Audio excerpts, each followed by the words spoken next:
नमस्कार।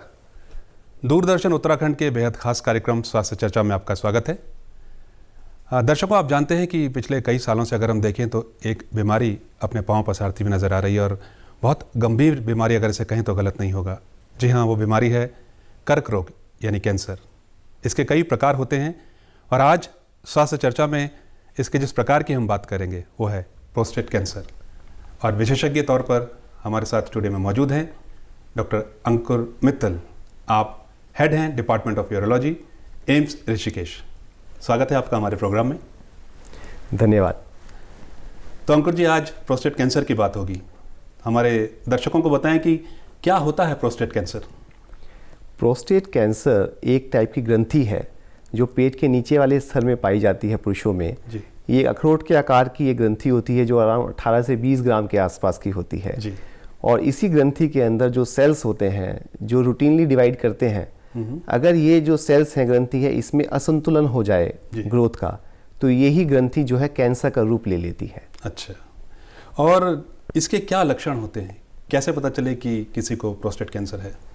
Prostate cancer जिनको भी होगा उनके जो इनिशियल लक्षण है, मरीज को क्या दिक्कत हो सकती है, उसके पेशाब में खून आ सकता है। अच्छा। पेशाब बार बार आ सकता है, पेशाब करने में दिक्कत हो सकती है, पेशाब की जोर लगाना पड़ सकता है, पेशाब करने के बाद ऐसा लग सकता है कि पूरा तरह नहीं हुआ, रह गया अंदर। और अगर ये थोड़ा सा और एग्रेसिव होगा, शरीर में फैला हुआ होगा, कमर में दर्द के साथ भी प्रोस्टेट कैंसर के पेशेंट आ सकते हैं। अच्छा। और कई बार भूख ना लगना, वजन का कम होना और समस्याएं के साथ भी प्रोस्टेट कैंसर का मरीज प्रेजेंट कर सकता है। बिल्कुल। डॉक्टर मित्तल, आपको क्या लगता है कि ऐसा क्यों होता है? क्यों मरीज को जो है प्रोस्टेट कैंसर हो जाता है? अन्य कैंसर के तरह प्रोस्टेट कैंसर का कारण भी अज्ञात है। ओके। बट फिर भी कुछ चीज़ें ऐसी हैं जो मैं अपने दर्शकों को बताना चाहूँगा। वो ये है कि सबसे पहली चीज़ है हमारा खान पान।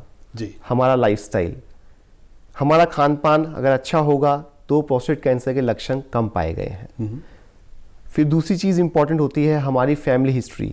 हमारे परिवार के किसी सदस्य को अगर प्रोस्टेट कैंसर है तो चांसेस प्रोस्टेट कैंसर के बढ़ जाते हैं। तीसरा सबसे मुख्य कारण अगर प्रोस्टेट कैंसर का आप मेरे से पूछेंगे तो वो है उम्र। जी। किसी चीज़ पे हमारा कंट्रोल नहीं है, ना ही उम्र पे कंट्रोल है। उम्र का बढ़ना अपने आप में सबसे एक खतरनाक कारण है प्रोस्टेट कैंसर का, जहां हमारी समझ ज़रूरी है। जी। उम्र का आपने जिक्र किया, तो हम चाहेंगे कि हमारे दर्शकों को आप ज़रूर बताएं कि वो कौन सी उम्र है कि जब किसी व्यक्ति को सतर्क होना है कि वो अब प्रोस्टेट कैंसर होने की दिशा में जा रहा है, या उसको प्रोस्टेट कैंसर होने की संभावना या प्रोस्टेट की बीमारी होने की संभावना हो सकती है। अगर हम उम्र की बात करें तो हम बोलते हैं कि 55 साल से 70 साल की जो उम्र है वो एक ऐसी उम्र है जहाँ पे अर्ली डिटेक्शन स्क्रीनिंग हम प्रोस्टेट का ज़्यादा रिस्क बढ़ता है मरीजों में। पर ऐसा नहीं है कि 55 साल से पहले प्रोस्टेट कैंसर पाया नहीं जाता। प्रोस्टेट 40 से 55 साल की उम्र में भी प्रोस्टेट कैंसर के पेशेंट मिल सकते हैं। वो मरीज अगर किसी के घर में उनके फादर को या ब्रदर को या उनकी फैमिली हिस्ट्री हो कि हाँ दादा परदादा प्रोस्टेट कैंसर की बीमारी से ग्रस्त हैं, उनमें 40 साल से 55 साल का उम्र भी सतर्क रहने के लिए है। जी। 70 साल के बाद हम आम उम्र है इसके लक्षण कम पाए जाते हैं। प्रोस्टेट की बीमारी का अगर जब पता लगाना है तो शुरुआती वो कौन कौन सी जांच होती हैं जो हमको करानी होती है? सबसे पहली चीज़ मैं बोलूँगा कि शुरुआती जांच में अगर आपको किसी प्रकार का कोई भी लक्षण प्रोस्टेट कैंसर का जैसे बताया गया आपको लगता है, सबसे पहले आप अपने नज़दीकी अपने एक्सपर्ट को, एक यूरोलॉजिस्ट के पास जांच के लिए जाएं। जी। जब आप उनके पास जाएं तो जो यूरोलॉजिस्ट है, एक्सपर्ट है, वो आपकी क्लिनिकल जांच करेगा। डिजिटल रेक्टल एग्जामिनेशन टट्टी के रास्ते जांच की जाती है। अगर उसमें कोई शक पाया जाता है तो एक प्रोस्टेट स्पेसिफिक एंटीजन नाम की चीज़ होती है जो कि एक ब्लड टेस्ट है, सिंपल ब्लड टेस्ट है, वो किया जाता है। उसमें भी अगर कोई डाउट हमें लगता है तो उसके बाद पेशेंट की बायोप्सी करके उसको प्रूव किया जाता है कि उसको प्रोस्टेट कैंसर की बीमारी है या नहीं। जी। और ये शरीर के किन किन भागों को प्रभावित कर सकता है प्रोस्टेट कैंसर? इसका जवाब होगा अगर हमें ये मालूम हो कि वो किस स्टेज का है। जी। अगर प्रोस्टेट कैंसर अर्ली स्टेज में है, लोकलाइज्ड है, केवल प्रोस्टेट तक ही सीमित है, सो वो आमतौर पर नहीं इफेक्ट करता। जी। पर अगर ये एग्रेसिव स्टेज है, लोकली एडवांस्ड है, आसपास के इसने ऑर्गन्स को इन्वॉल्व किया है, सो ये दिक्कत कर सकता है, ये हड्डियों को दिक्कत कर सकता है, कमर दर्द के साथ मरीज आते हैं, ये लीवर को दिक्कत कर सकता है, ये लंग्स को दिक्कत कर सकता है, फेफड़ों की दिक्कत के साथ सांस फूलने के साथ मरीज आ सकते हैं। कभी कभार प्रोस्टेट कैंसर के बढ़ने से रुकावट होती है पेशाब में, और ये हमारी दोनों किडनी में भी रुकावट करके उनको भी ग्रस्त कर सकता है। सो ये डिपेंड करेगा, अगर लेट स्टेज में ये शरीर के बाकी ऑर्गन्स को इफेक्ट कर सकता है। हाँ डॉक्टर मित्तल, हमने अक्सर देखा है कि हर व्यक्ति जो है कई बार लापरवाही कर जाता है कि देख लेंगे, बाद में इलाज करा लेंगे और डिले करता चला जाता है। प्रोस्टेट कैंसर के संदर्भ में मैं आपसे जानना चाहता हूँ कि अगर कोई व्यक्ति लापरवाही करता है, देर करता है, तो ये बीमारी कितना गंभीर रूप ले सकती है? हमारा ये सबको सजेशन है, हमारे सारे सो ये सजेशन हमारा रहेगा कि प्रोस्टेट कैंसर की ये जो बीमारी है ये किसी भी गंभीर रूप तक जा सकती है। सो अर्ली स्क्रीनिंग जो हमने बताया 55 से 70 साल, इसमें जल्दी स्क्रीनिंग करेंगे तो ये बीमारी लिमिट रह सकती है। पर अगर ये बीमारी फैलती है और बाकी ऑर्गन्स को इन्वॉल्व करती है तो ये बीमारी घातक हो सकती है। सो हमारा मेन एम ये रहे कि हम इसको जल्दी से स्क्रीन करके डिटेक्ट करें, अर्ली डिटेक्शन एंड ट्रीटमेंट, यही हमारा सबका एक उद्देश्य होना चाहिए। इलाज की बात पे आते हैं डॉक्टर मित्तल, हमारे दर्शकों को बताएं कि किस तरह के इलाज इसमें किए जाते हैं? इलाज की बात करें तो इसमें 3 चीज़ें इंपॉर्टेंट हैं। सबसे पहले मरीज़ की उम्र क्या है जी, दूसरी मरीज़ का परफॉर्मेंस स्टेटस कैसा है, उसको कैसा है, वो उसकी क्वालिटी ऑफ लाइफ कैसी है, तीसरी चीज़ आती है उसकी लाइफ एक्सपेक्टेंसी कैसी है जी। उम्र से पता लगेगा कि उसकी कितने साल हमारे पास और उसको देने के लिए हैं जो अच्छे से वो निकाल सकता है जी।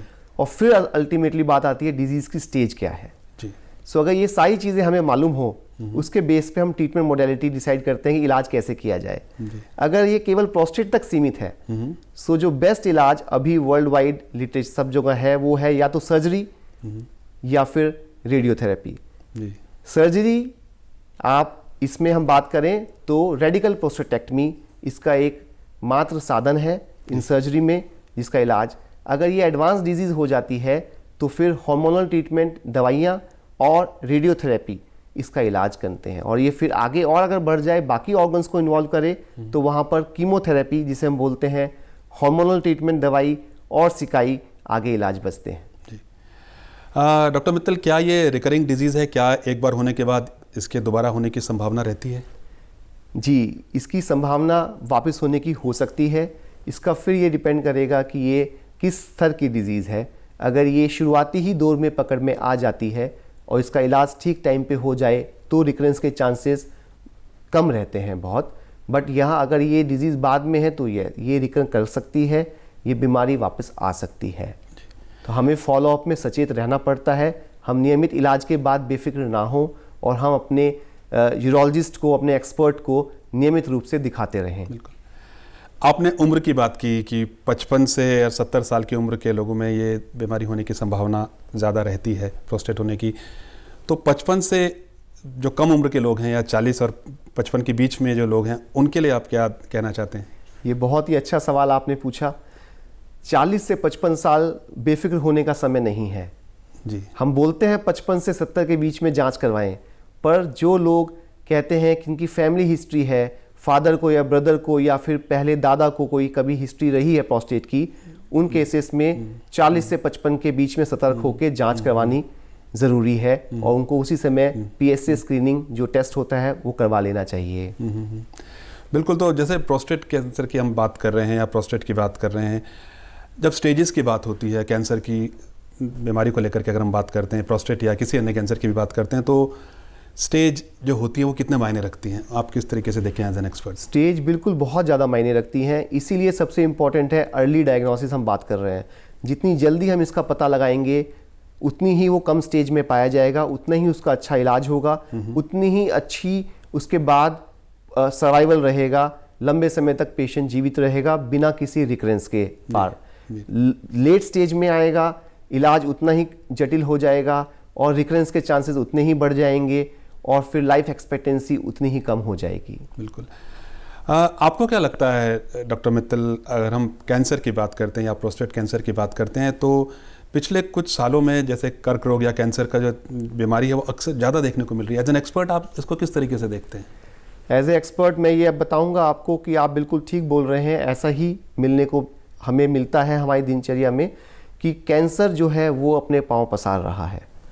कारण बहुत सारे हैं, कारण बहुत सारे नहीं भी हैं। हमें कुछ मालूम है, कुछ नहीं मालूम है, पर जो चीज़ हमें मालूम है वो है हेल्दी लाइफस्टाइल और मेडिटेशन। आई थिंक ये एक बेसिक चीज़ है जो सारे कैंसर के साथ कहीं ना कहीं हमने देखा पाया गया है। पर अगर हम उत्तराखंड की बात करें, हम देखते हैं यहाँ पर अगर हम प्रोस्टेट कैंसर की बात करें तो बाकी कैंसर के कंपैरिजन में प्रोस्टेट कैंसर कम है जी। अगर हम बात करें कैंसर ज़्यादा क्या है, वो ब्लैडर कैंसर है, पेशाब की थैली का कैंसर है, पर प्रोस्टेट कैंसर कंपेरेटिवली कम है। पर दुर्भाग्यपूर्ण एक बात है, क्योंकि हम लोग सचेत नहीं हैं, स्क्रीनिंग नहीं करते। जो सीरम पीएसए का एक टेस्ट है जो 55 साल से एडवाइज्ड है वो नहीं करवा पाते, हम लेट प्रेजेंट करते हैं। हमने देखा आमतौर पे जो लोकलाइज डिजीज़ है, अर्ली डिजीज़ है, वो मरीज़ बहुत कम आते हैं। ज़्यादातर मरीज़ आते हैं लेट स्टेज में जी। जब वो फैल चुका होता है या फैलने के बिल्कुल द्वार पे होता है कि फैलने वाला है। तो जो उस समय रिजल्ट्स होंगे वो कंपैरेटिवली उतने अच्छे नहीं होंगे जितने अर्ली स्टेज पे होंगे। जी बिल्कुल। कैंसर की हम बात कर रहे हैं, प्रोस्टेट कैंसर की बात कर रहे हैं। आप एज एन एक्सपर्ट जो हैं स्टूडियो में आए हुए हैं और प्रोस्टेट कैंसर के आप एक्सपर्ट हैं। जब कैंसर की बात आती है, ये जो शब्द है कैंसर, इसको सुनते ही जो मरीज है या उसके जो तीमारदार हैं, जो घर के लोग हैं, वो एकदम से हाथ पैर मतलब नर्वस हो जाते हैं। तो क्या लगता है आपको कि ये क्या माइंडसेट है? नहीं, बिल्कुल ठीक है।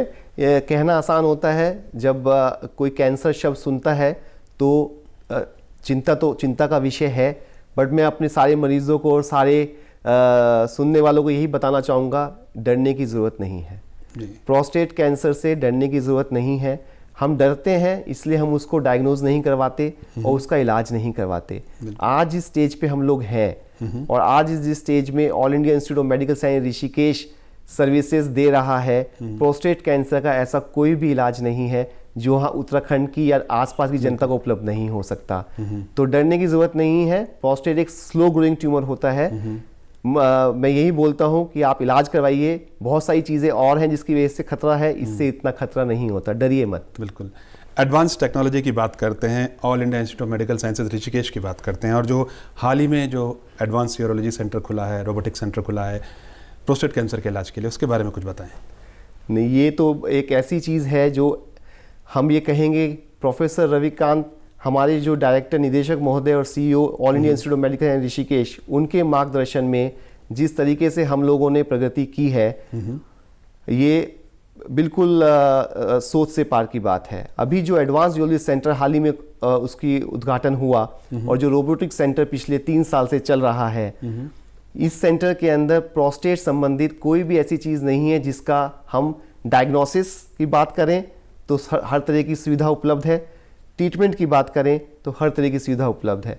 सर्जरी की बात करें, जो सबसे अच्छी सर्जरी होती है इस समय, इसके लिए वो रोबोटिक है जी। रोबोटिक रेडिकल प्रोस्टेटेक्टमी अपने आप में अभूतपूर्व है।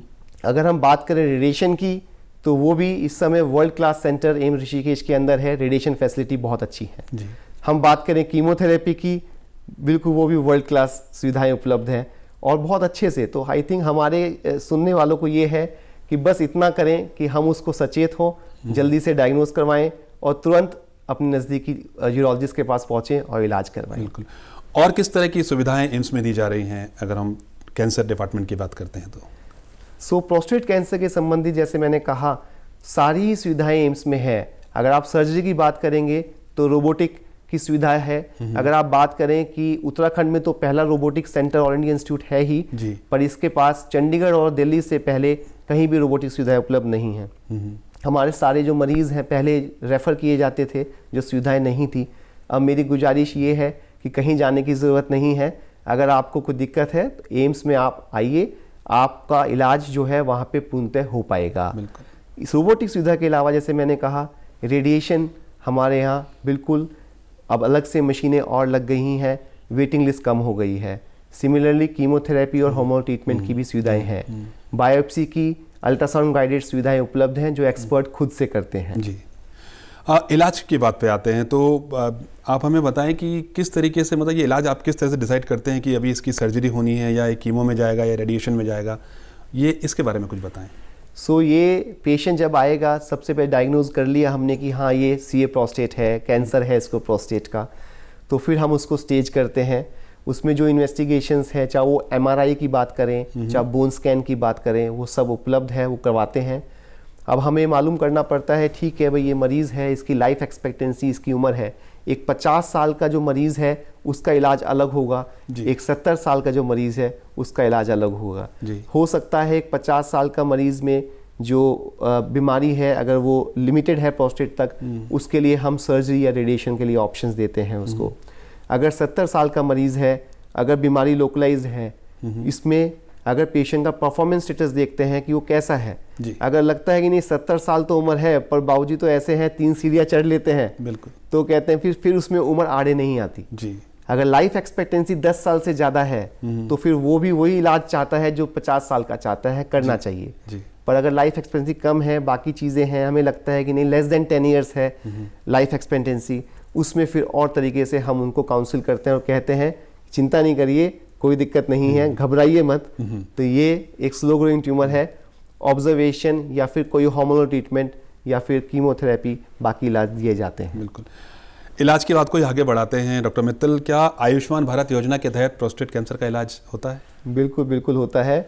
और मैं फिर बोलूँगा कि ये जो इलाज है, हम पिछले 3 साल से रेगुलर प्रोस्टेट कैंसर का all India Institute of medical sciences सभी को आयुष्मान के अंदर दे रहा है। कैंसर की बात करते हैं, आपने कहा आयुष्मान जो योजना है, भारत योजना है, उसमें काफ़ी सस्ते दरों पर इलाज होता है, लेकिन जब कैंसर की बात होती है तो ट्रीटमेंट कई बार बड़ा महंगा होता है, और जो इस योजना के अंतर्गत नहीं आते हैं, क्या आपको लगता है कि क्या उनकी मनस्थिति होती है कि कई बार इलाज बहुत ज़्यादा होता है, बीमारी गंभीर है, इलाज करवाना है, उसके बारे में एज एन एक्सपर्ट आप किस तरीके से देखते हैं? नहीं, आप बिल्कुल, बहुत ही वैलिड क्वेश्चन है, क्योंकि कैंसर अपने आप में एक बीमारी ऐसी है जो घबरा देने वाली बीमारी है, फिर ऊपर से लगता है कि खर्चा। मैं ये बोलूँगा कि ये जो अभी इतनी सारी फैसिलिटीज़ जो ministry of health and family welfare ने शुरू की है, उसमें आयुष्मान भारत योजना बोलें आप, या फिर जो all India Institute of medical sciences के अंदर अपने आप से भी वेवर ऑफ पॉलिसीज़ हैं, कोई अगर ऐसा मरीज़ होता है जो इन योजनाओं के बाद भी असमर्थ है किसी भी तरह का इलाज लेने का प्रोस्टेट का, चाहे वो सर्जरी हो, रेडिएशन हो, रोबोटिक प्रोस्टेटेक्टमी हो, कीमोथेरेपी हो, उसके लिए भी ऑप्शंस अवेलेबल हैं, उनको भी हर तरह की सुविधाएं दी जाती हैं। अभी हम इस स्तर पे हैं कि इलाज संभव है। बिल्कुल। और किस तरह से इससे बचाव किया जाए इनिशियल स्टेजेस में कि हमें ये प्रोस्टेट कैंसर ना हो? 3 चीज़ें मैं फिर बोलूँगा बचाव के लिए। ऑल्दो हमें पता है कि ये अज्ञात है कारण, पर जो कारण ज्ञात है उस पे फोकस करें बस जी। ज्ञात कारण क्या है? हेल्दी लाइफस्टाइल, खान पान, अच्छा खान पान, हेल्दी लाइफस्टाइल शुरू से रखें, आदत बनाएं। ये केवल प्रोस्टेट कैंसर के लिए ही, ये सब चीज़ों के लिए ज़रूरी है जी। मनोबल मजबूत चाहिए। दूसरा, हमारी अगर हमें पता है कि हमारी फैमिली में किसी को कैंसर है प्रोस्टेट का, सतर्क हो जाइए। आपकी सतर्कता 40 साल से शुरू हो जानी चाहिए। आपको सिम्टम्स नहीं भी हैं तो भी सतर्क हो जाइए, जाके PSA टेस्ट करवाइए, अपनी यूरोलॉजिस्ट को दिखाइए। बिल्कुल। डॉक्टर मित्तल, जब ये किसी मरीज़ को ये बीमारी होती है प्रोस्टेट कैंसर, और उसका बाद इलाज करा करके जब वो स्वस्थ होता है, तो उसकी क्या डेली रूटीन होनी चाहिए? क्या उसे मतलब चीज़ें करनी चाहिए? ये आमतौर पे जब हम किसी पेशेंट की रोबोटिक प्रोस्टेटेक्टमी करते हैं लोकलाइज्ड डिजीज में, मरीज़ कहता है डॉक्टर साहब अब क्या, कैंसर तो निकाल दिया, रिपोर्ट भी अच्छी आ गई, अब बताइए क्या करना है क्या नहीं करना है।